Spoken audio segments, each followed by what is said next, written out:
This is episode 295 of Jumblethink. T minus 10, 9, 8, 7, 6, 5, 4, 3, 2, 1.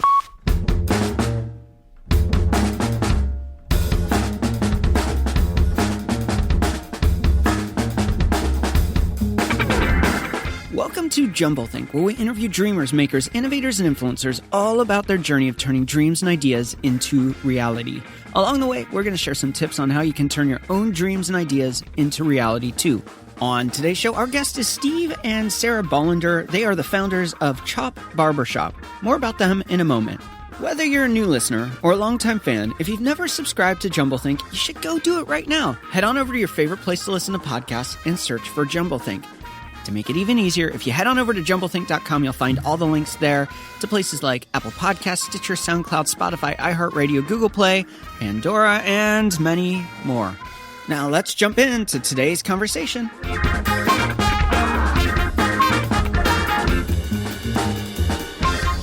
Hey there, welcome to Jumblethink. My name's Michael Woodward. I am your host.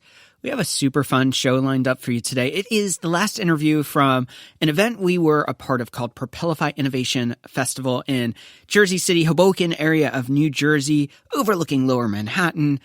It is a super cool event all about innovation, ideas, entrepreneurship, and much more. If you're into any of those things, which if you're listening to this show, you probably are, you should check out that event for 2020. It is going to happen probably in the fall, so start checking them out. You can check that out at propelify.com. We also want to thank Podcast Row for setting up the interviews as a part of Propelify. Now, today's show is a really fun conversation. It is with some founders of a business really innovating in the whole barbershop, haircut, salon kind of space.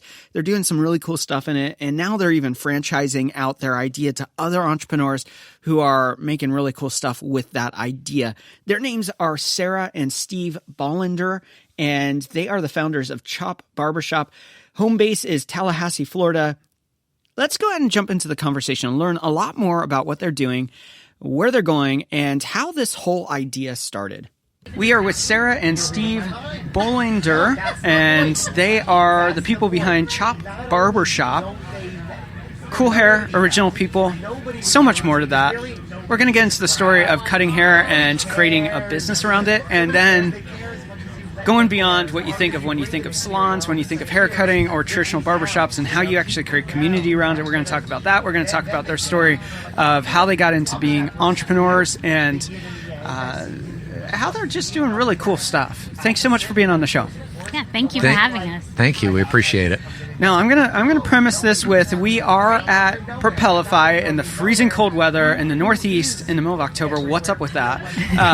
And it is a little bit noise. We got like other interviews going on. We've got weird music behind us and people speaking and all kinds of stuff. So take in the whole atmosphere, but definitely enjoy this conversation that we're going to have. I was very scared though. You have started a barbershop, but the journey to get there has been interesting. We were just talking before. Sarah started in the Navy, became a lawyer. Steve's been cutting hair for 20 years? 29 years. 29 years. Yeah. And so they've been on this journey for a while, and now they're doing cool stuff. Tell us a little bit about how you got to where you are today. Sure. So Steve is, personality-wise, he's a little bit hesitant to change, but he's quite the dreamer. And as I was litigating and working in the legal field, he was, in the evenings as a barber, he would come home a little dejected because his workspace wasn't really what he envisioned as a cool space and what he had in his head. And so he would draw in his books every night. He's very artistic. Yeah. And so he would put together a dream of this barbershop, and he would talk to me about it, and we'd throw ideas together, and he just kept going with it. And I'm kind of known as a pusher a little bit. A little bit. A little. So eventually I pushed him. I basically set up an appointment, made him go to it, explained to him, showed him on a handwritten business plan how it would just make financial sense. He wasn't really going to risk that much financially because Steve is very frugal. And convinced him to give it a shot. And then he opened in 2015, and it's just been crazy ever since. So Yeah, it just took off like wildfire. Wow. And I think one of the big things that we did bring, besides just decor and a cool atmosphere, is we really were focusing on customer service. Yeah. And the technology that I was still more into old school, writing down appointments on the book, and Sarah was like, "No, we got to get a website." And I was like, "Oh, we don't need a website." And then she's like, "Oh no, you got to be able to book it online." And I was like, "Oh, that's so different and weird. I don't." And I fought it, and for months I'd come home and just thank her for it. Wow. You know, that she could push. It's kind of amazing how sometimes you don't know what you need until you are forced into it, and how it becomes a blessing instead of a burden. Yeah, exactly. That's a repeated theme in our marriage, I think, because I definitely am the kind of person who's like, we just got a dog, and you're going to come home, and it's going to be okay, but we have a dog. Is and it then okay? he falls in love with It the is dog. now. It is now. We had lost one of our dogs, and I was just not ready to accept a new one. But now he's my dog. It only took 2 weeks. So. Yeah. You both have different journeys into having a joint venture. I'm gonna start with Steve here, because the business does revolve around hair. Correct. Why hair cutting? Why'd you start in that space? Why'd you go into that? Well, in high school I struggled, and there was a lack of focus and stuff, and I was always into drawing and designing, and I wanted to either be an artist or an architect. And so right after high school, my parents were going through some bankruptcy and things like that, and we couldn't afford stuff, and I wasn't going to make it grade-wise. Wow. So I went to the local Votech, and I went into their graphic arts, and they were full, and I didn't expect that. And I was like, oh, well, I'll be a draftsman. Okay. And they were like, okay, well, we're full. And I was like, oh, what's left? And they said, well, there's barber school or auto mechanics. And I'd cut my girlfriend's hair in high school straight across, and she was like, oh, man, I paid $30 for this. And I was like, I can do that. My mom used to cut my hair some, and I would cut around my sides, and I was like, I'll be a barber. Yeah.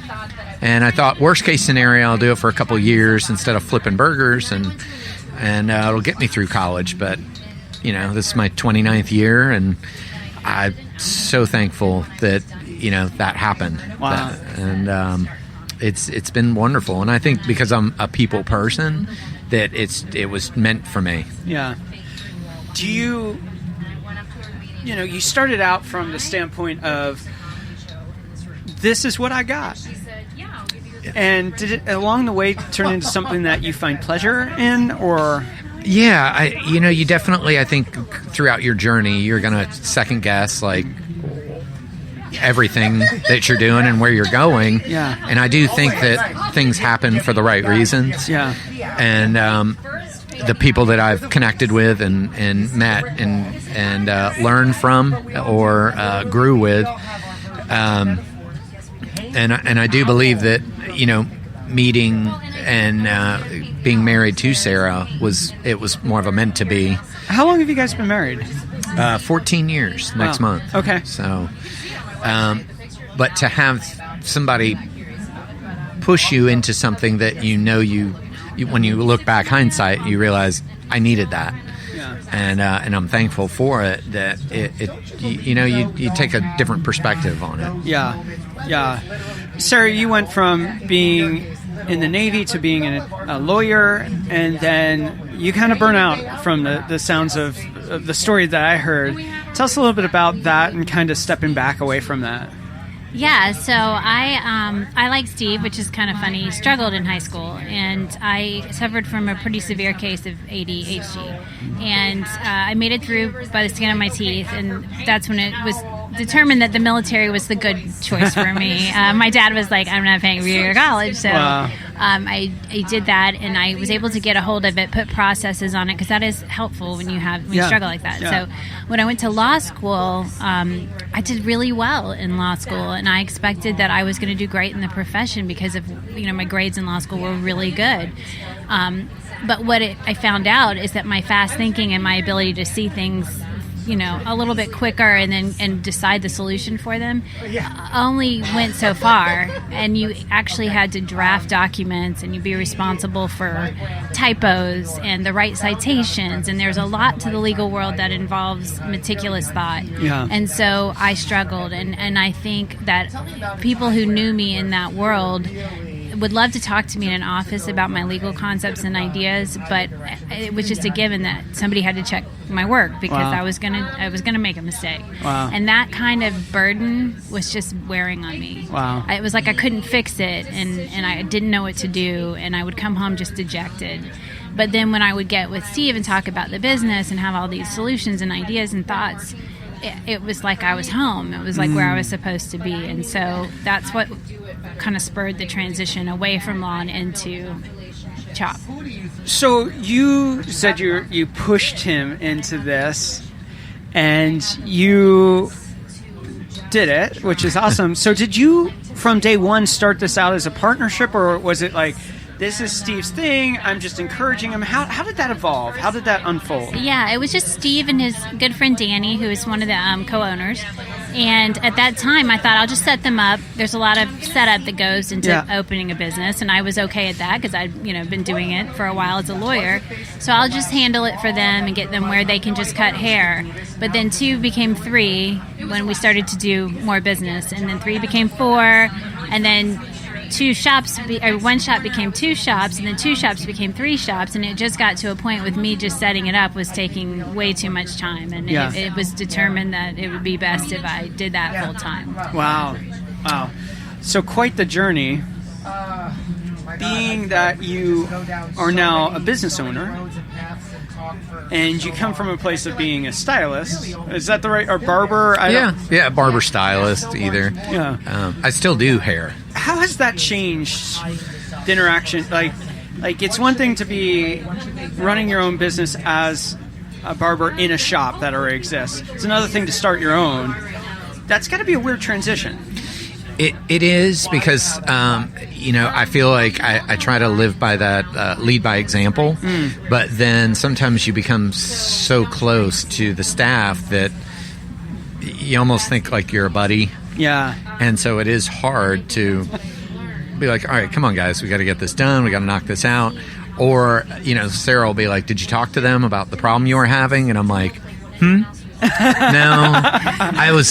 but I will stay extremely busy cutting. Yeah. And so I can justify not managing. Yeah. But so now, it took us a while, but then we got managers, and so I'm like, I don't know.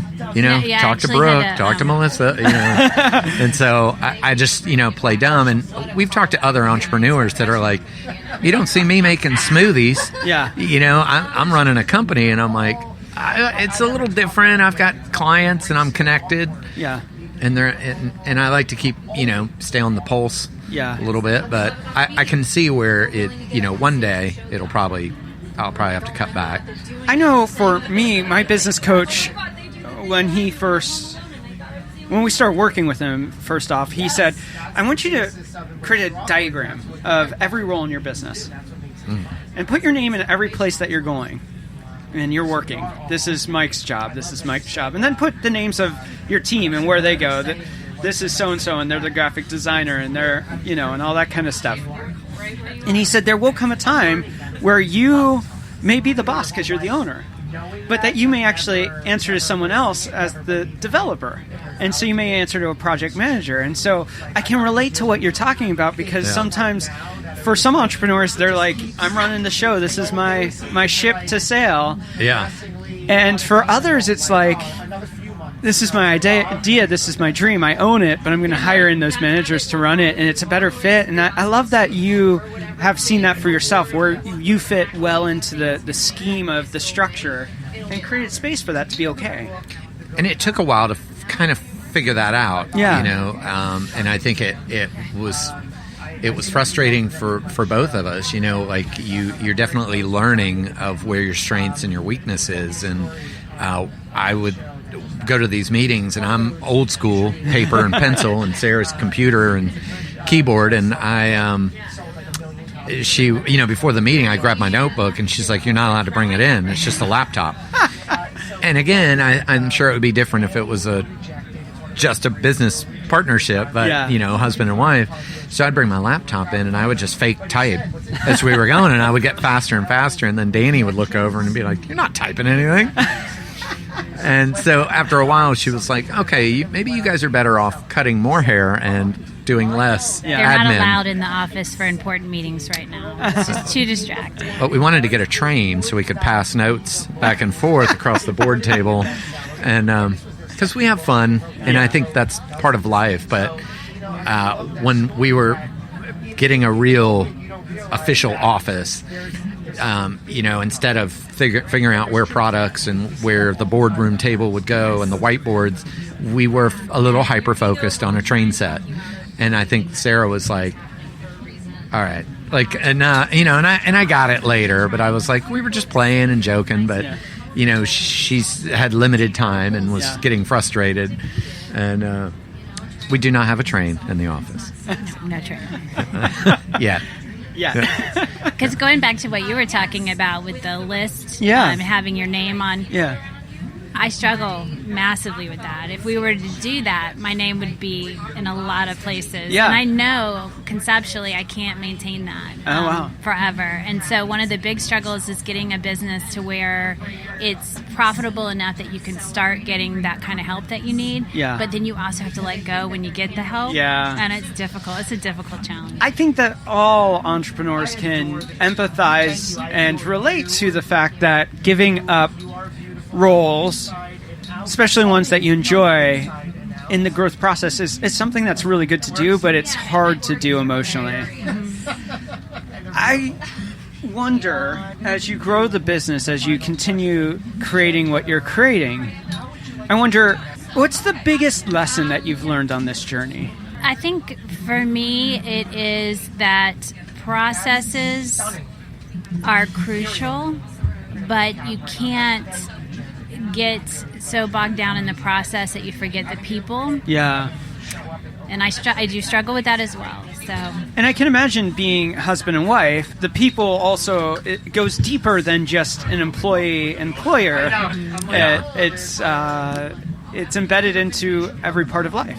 Yes, and our staff is like our family because Steve and I are very parental naturally. Yeah. And so it's been a life lesson too, to really have people come on board that you love and are part of your family, and then they announce they're leaving and you're brokenhearted because you're like, wait, we're a family. Yeah.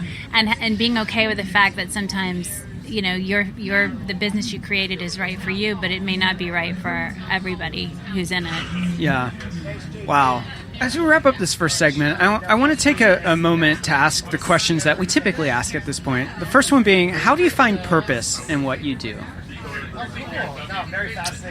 I think that there's a difference between what we do, between Sarah and I, as far as where my purpose, where I see the stuff and I try to bring it home and tell her of how people are experiencing what we're creating. Because you do get a lot of people like, it's a barbershop, what's the difference? And I'm like, well, come on by and let me show you. Yeah. And to bring that type of customer service, but also to connect with people, I think is such a huge thing that people just miss. Yeah. And when somebody comes in and they're not my client, and I'm like, hey, Jeff, what's going on? And we're talking to them, they light up and they feel like they have this ownership and this is part of their place. And I think that's part of our purpose, is to make people feel comfortable in that space, right? And bring the community together, each one at a time. Where hers is probably to watch people grow into something that they didn't know they could, because she'll push them a little bit. And that goes for that's what I was going to say. My purpose really has shifted. It used to be staff based because we were smaller, and staff was who I surrounded myself with at the time. And now it's gone to franchisees. And so my purpose is it's hard to be a franchisee, you've got this entrepreneurial spirit, but at the same time you're doing somebody else's brand and dream. And so it's, for me, it's watching those people grow and being there for them and kind of being a part of their process, but also, listening and learning from them and opening up to the idea that they might teach me things that I they might do things better than I do it. Yeah. I just love that back and forth. What is the big goal you have for the business right now? For us, as we grow, I definitely, of course, we want to protect the brand as we grow, because that's always the scary thing that you hear is where, the wheels come off the track. But I think where Sarah and I both agree is when we think about building something larger, it's not like, oh, I want this yacht or I want this. We want to make sure that if something did happen to us, that these people would be taken care of, and that there would be, I guess the legacy side of it is to make sure that the business can run without us one day to help more people and protect them. Yeah. Yeah. I think also it's so convenience is a big pillar of what we offer, to be convenient to a customer. And I just feel like the more that you have, the larger you grow, the more convenient you become. That you're able to get apps, you're able to perfect your tech. And so I think the larger we get, I really want to put a focus on making it convenient to the customer in ways that the customer wants it. Not us telling the customer what they want, but them kind of speaking to us about what they want. Wow, love that. What's a big struggle that you're working to overcome in the business right now? I think we're at that place in the business where we're small enough to need, or we're growing at a level where we need to hire more people, but we're small enough to kind of struggle with that decision to make sure that when we do expend those dollars, that it's on the right person or the right position. And I would say that's our biggest struggle right now, is understanding, being honest with ourselves about where we're weak, so we can hire for our weaknesses, and then finding the right fit for that particular position. Yeah. Well, we're going to take a break right here. When we come back, we're going to talk about Chop Barbershop and how they're actually creating community, how they're taking this and spreading this past what they can even do to franchise it. We're also going to talk about integrating technology into a heritage type industry, an industry that's been doing this for a long time. We'll be right back.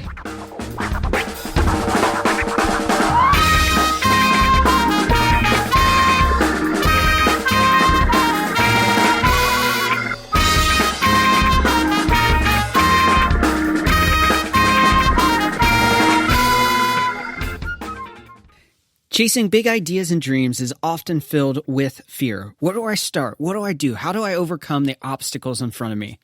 Doing it on your own is one of the easiest ways to make it fail. Instead of doing it by yourself, set yourself up for success and chase your ideas, your dreams, the things you're working on with others just like you. Now, how do you find that community? Well, why don't you come join us on Facebook, Instagram, LinkedIn, or Twitter and start having the conversation there. Be a part of the Jumblethink tribe as we explore ideas and dreams together, as we wrestle through the challenges we're facing.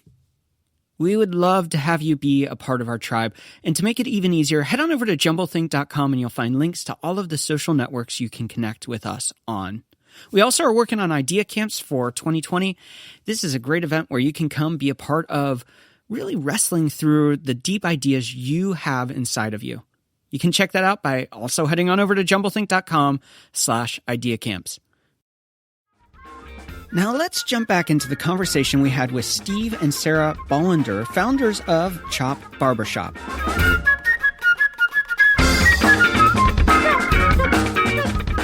We are back with Sarah and Steve and talking about Chop Barbershop. Mm-hmm. Before we get going, how can people find and connect with what you're doing? So we have two websites. Okay. www.chopbarbershop.com is for the actual making of appointments for our site. And then we have a franchise website that's devoted just to franchisees, potential franchisees, and that's www.chopneverstops.com. And we'll put both of those links in the episode notes. So wherever you're listening, just look probably right below where you're at, and those links will be down there somewhere. So click on them. It's magic. It takes you there. I am really fascinated about what you're creating because there are movies about black culture in the barbershop. Mm-hmm. I think about the barbershop that I used out in California when I lived out there. And I think about two things when I think of those things. I think about community, and I think about environment. And probably the two go hand in hand to an extent. The environment you create dictates the community that engages with it. Mm-hmm. This is something I know that's been significant to you as you've set up the business.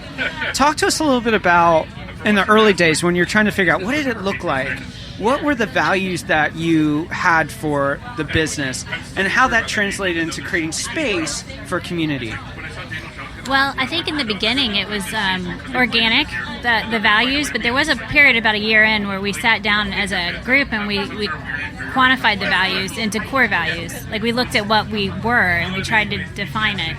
And one of the big things that we discovered is that the hair for all humanity is one of our core values, is the concept that at any time anybody can walk into a shop and get a good haircut. But it also led to us hiring very diverse staff. And so we have people from all walks of life, all ethnicities. We're basically an open door for the staff to have. They collaborate a lot on ideas and thoughts that they wouldn't normally, because you have barbers next to cosmetologists. Yeah. Some people are doing women's hair, and other people just do men's hair, but they just love the energy that brings. Yeah. So that's one of our values that came out. Yeah. I think too that with, just going back to like the space in general, with having like the old barber chairs, and having some of that history and that patina and that and the way I built the stations, even I wanted it to look like a piece of furniture. I didn't. When we travel, we pop into shops all the time, and just to see how we're treated and how it runs, and I felt like I wanted to make sure that it had a soul in a sense, and I think that what we've created has really done that. And then you add in those core values that were naturally there, and it just, I don't know, it just has so much more life to it. And part of the process has been branding. Branding is super strong in what you've done, and it has to be, especially when you go down to the level that you're doing now with franchising. Mm-hmm. The brand continuity is like everything in multiplying outside of yourself. For sure. You also chose in doing that to create your own branded products. Talk to us about that process of going through. We carry this product, somebody goes down the street and gets it somewhere cheaper versus, we're going to create our own products and we're going to brand them and it's going to be something unique and special to what we do. Well, when we first started negotiating that concept, it was basically, again, out of frustration. Yeah. And I think that's when things start changing and you bang your head up against the wall. And it's an interesting motivator. Yeah.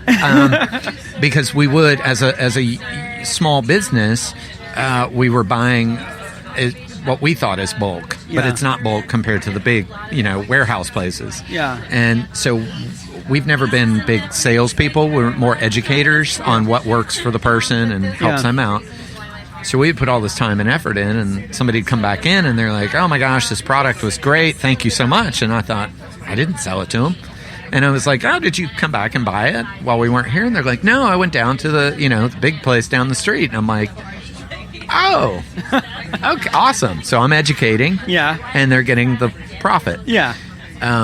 So that's when we started to develop our own line, and it made it so much better because it not only protected us, but it protected the barber, that somebody wasn't going to go into another barbershop or salon down the street and just to run in and pick up that same product that we carry, and then they bump into a hungry hairdresser that's like, oh, let me help you with your goals with your hair.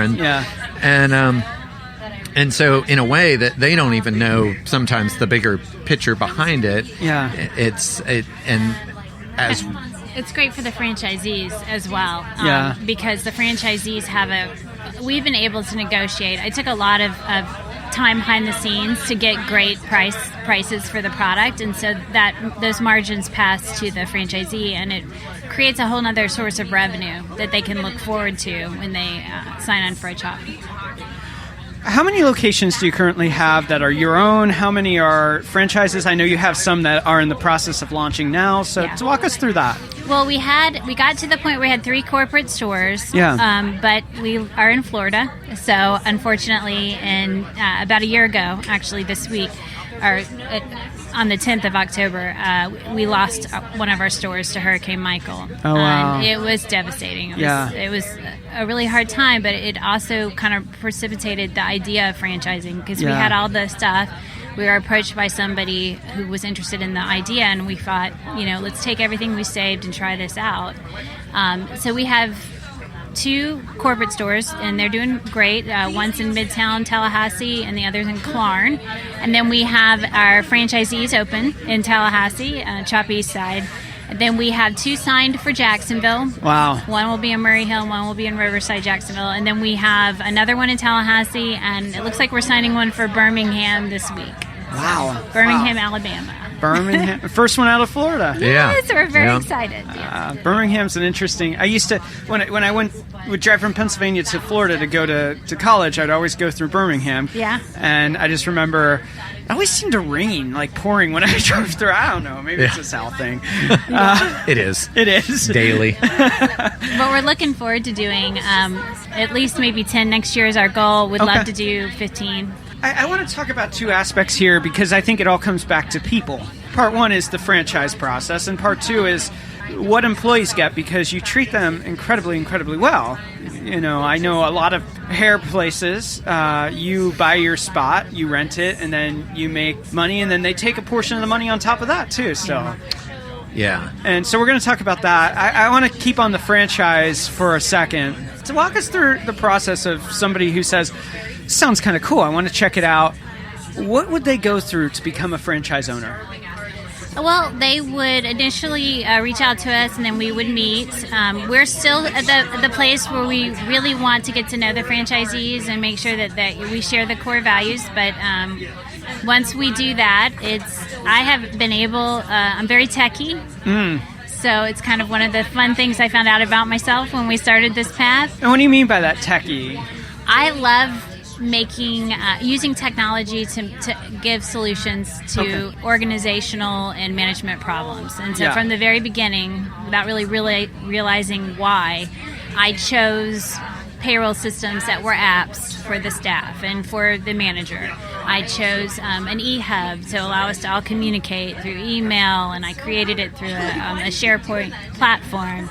I created active inventory systems that were apped out, so all those decisions have kind of culminated in this e-hub concept, and that you can manage a chop from your phone. And I take that like literally because last year we were actually in Paris with my kids, which we had always wanted to go and finally went. Oh, that's cool. And one of my managers hit a snag in her personal life and had to leave while I was in Europe.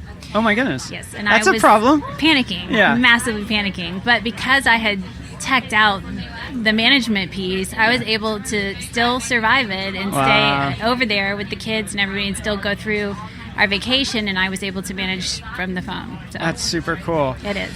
So we're going to talk a little bit more about the tech side. So a person comes in, they start the conversation, said, I think this is right for me. What are they going to get when they franchise with you? They're going to so we have a company that's set up to outfit the entire location. So we'll basically drop, ship, or come to them and give them all the decor. So they just get the space ready based on some proposed floor plans. And then we come outfit the entire location. And from there, they get trained on the e-hub. They have an e-hub created specifically for their location. We also help with recruiting. So Steve, one of his gifts is to inspire and motivate young hair professionals. Oh, cool. So we'll go out to the barber schools in the area, recruit, and then a week before opening, we'll come and do a bunch of team building because I'm big on personalities and getting a team working like a team before you open. We'll make sure they're educated on the Chop, brand way of doing things for the customer's perspective, and then we'll stick around for a week after to make sure everything's good and everybody's feeling good. And then we're always, I think we're too accessible too. We can be texted or called at any time, so we'll be there for 24/7 support. You are focused more on the hair side of things and working with people on the daily shop, not necessarily managing them, but just being in relationship with at least the shop that you work in. How do you fit into the whole franchise process? I actually, with going back to the Votech part where I wanted to be an architect. I really geek out over the floor plans, and so I still draw them out old school, of course, with a pencil and a ruler, and do it. 1/4 inch equals a foot, and then I get to have the architects, and I go round and round, and then Danny, our business partner, was an electrician. Yeah. So it's kind of funny how it started with Sarah with some legal, and of course she got into the tech, and I had some of the ideas and the excitement, and then Danny was the electrician, and I would build.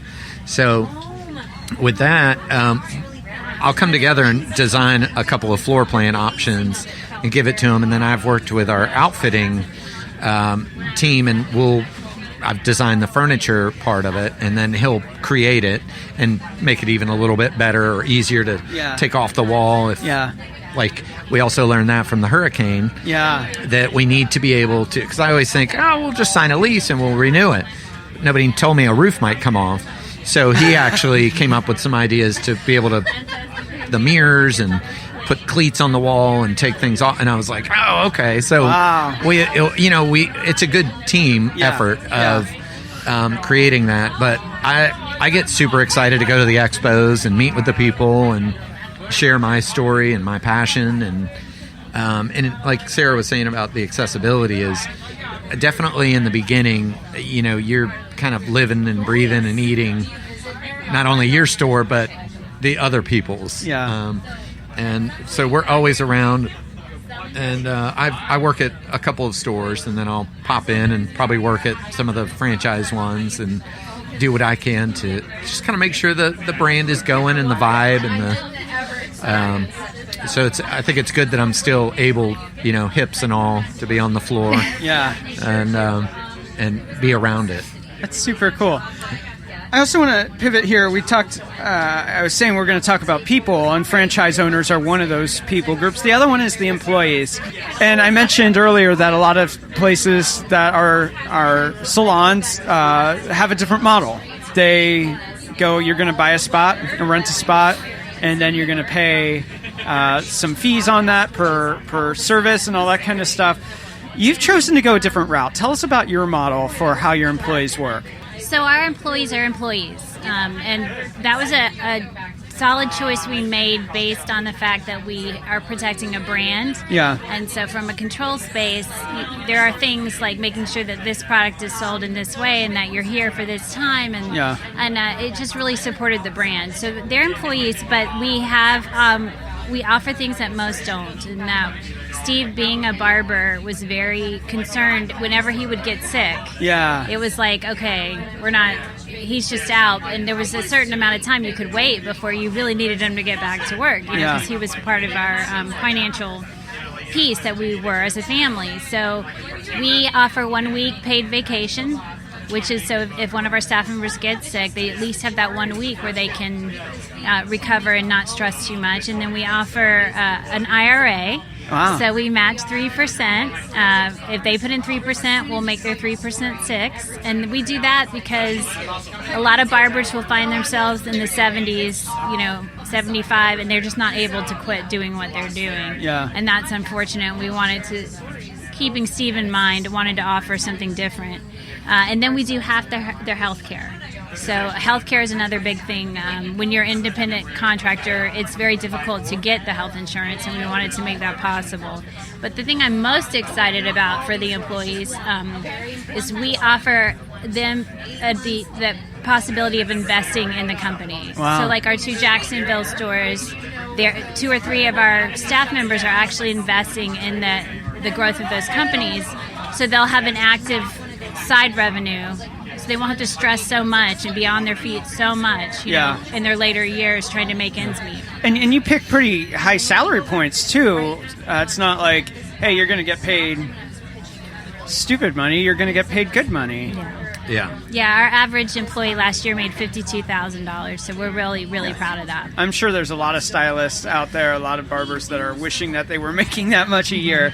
Yeah, and to have that with your taxes being paid and the benefits. Yeah. It's people. It's hard to. I describe sometimes the barbers or hairdressers like almost pound pups. Yeah. Because they come in and they've been abused and mistreated. Yeah. And I think when we do, as Sarah was saying, like the parental side of it, we want them to succeed and we want to help them. Yeah. But they're looking at you like, I don't trust you. Yeah. And then you show them some love, and I mean, sometimes you are going to get on to them about stuff, but that's a normal thing.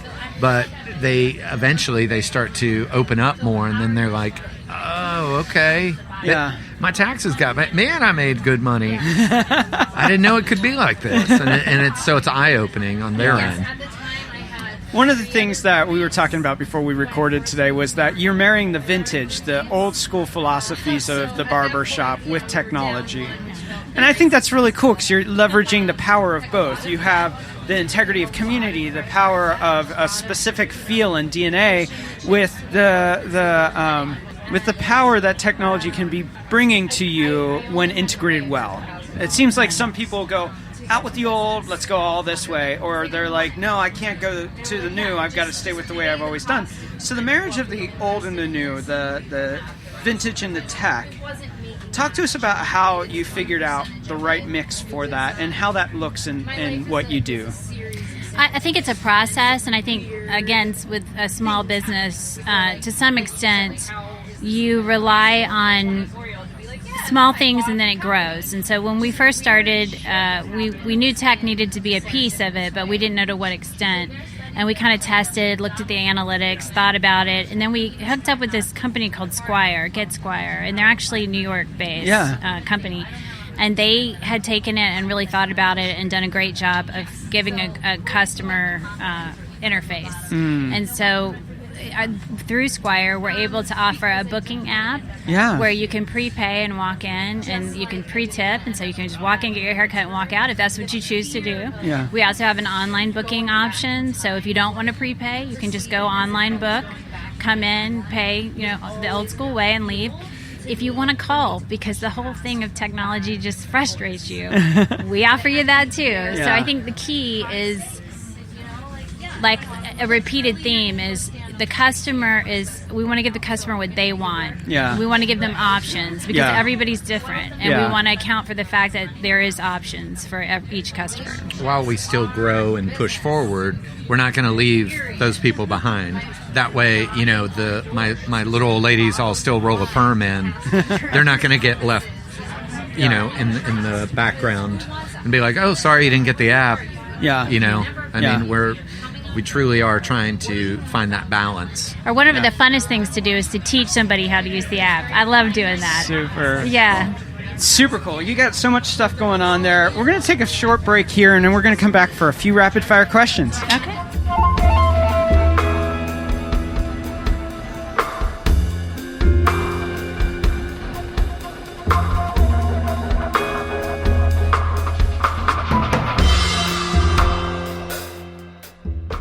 Hey there, I'm going to let you in on a little secret. We've got 2 killer episodes next week. Episodes you're not going to want to miss. We're kicking off the week with Natalie Coughlin. You've probably caught her on maybe the Olympics or Dancing with the Stars. Not only is she one of the most decorated Olympians of all time, 12 medals total, she's also the first woman to ever swim the 100-meter backstroke in under a minute, a record she went on to beat 4 more times.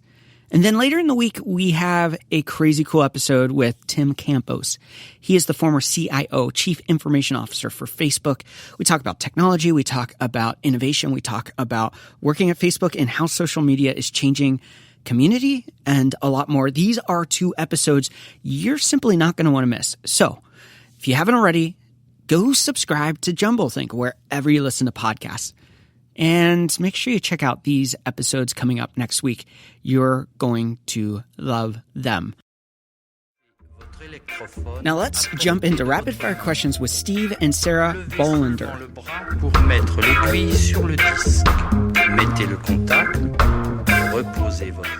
We are back with Steve and Sarah, and we're going to do rapid fire questions.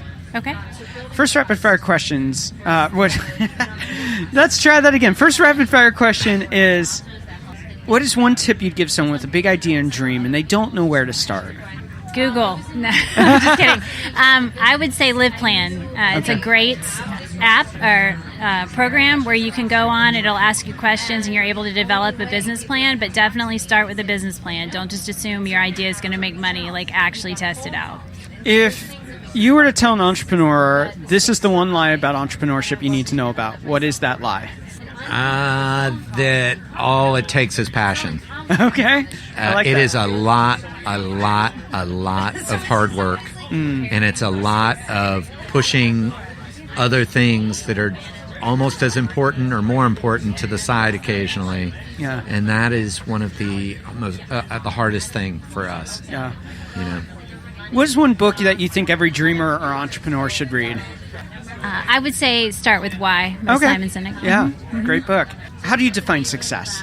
I think when you still have joy in your life, and you're seeing growth happen, and you're making a good living, and you're helping others along the way. I think it encompasses a whole group of that. I'm going to ask you both to answer the next question. Okay. What is one dream you still want to fulfill in your own life? That's a good one. I was just thinking about redoing an RV. Oh, cool. You know? Like an old Airstream? Well, we've already done that. Okay. Yeah. And sold it. And now, I don't know. I think of other little side projects to take my head out of the day-to-day stress. And because we don't really have hobbies, and we're getting made fun of all the time for not having them. But we always have joked about owning a B&B. And, but... So I don't know, maybe something like that. Yeah. I'm going to put some pressure on my children right now. One of my dreams is to have one of my 3 children come up and want to be involved in Chop and take it and make it a legacy, like a family legacy. Yeah. Mm-hmm. I'm not going to say which one, but I'm just kidding. Do you have one in mind? I don't. Any of them would be great. I'm sending it to all of them. All even 3 like would be great. Pressure's on. Yeah. As we wrap up, we always love to leave our guests have a final thought. So what's your final thought to all of us listening today? Never be too scared. And I lived in that fear for a long time of change. And I would recommend that, definitely do your due diligence and look into something. Don't just get a wild hair and then be like, woo, I'm going to do it just because I'm feeling it. But go down that rabbit hole a little bit, and be maybe a little conservative, but go down that hole and try and really look at yourself and find out what makes you happy. Super good. I would think it's to be aware that what makes you strong, if you overuse it, can make you weak. That's good. As a leader, if you are really strong at directing and processing and things like that, if that's all you do and you get lost in it, that strength can quickly become a weakness and your staff can dislike you immensely. So you always have to balance your drive to grow with making sure that people behind you are taken care of as well. Super cool. Thank you so much for taking time out to be here, and I love what you guys are creating. I think it's super cool, and I wish you the best. Thank you so much for having us. I want to thank Steve and Sarah for taking time out to be on the show. As always, you can find links to Chop Barbershop and all that they are creating there by checking out the episode notes. I also want to thank our friends over at Propelify and Podcast Row for facilitating this event. Propelify is a super cool innovation festival. As a matter of fact, that's what it's actually called, Propelify Innovation Festival. If you are into ideas, innovation, entrepreneurship, technology, this is an event you have to be at in 2020. Check them out at propelify.com. I also want to thank Podcast Row. They have been an incredible partner for 2019, hooking us up with some amazing entrepreneurs. If you're an entrepreneur and you want to get on podcasts, this is an event you should check out. podcast-row.com and be a part of what they're building. It's awesome, and I think you should check it out. Now it's your turn. I do this show for people like you, people who have big ideas and dreams, people who know they're called to something greater. I believe that there are awesome things in your future if you choose to step out and go the unpredictable path. If you choose to take the risk and step into the unknown. It's your turn, though. You have to make the action. You have to make the steps. If you don't, your dreams and ideas will never become a reality. So until next time, dream big and change the world around you. En avant, en arrière, sur les côtés. Vous êtes une autre personne. Les mères de famille, les enfants peuvent également prendre un moment revitalisant. Dans quelques mois, lorsque vous aurez bien saisi la technique et que vous serez maître de votre corps, vous pourrez vous décontracter même en travaillant.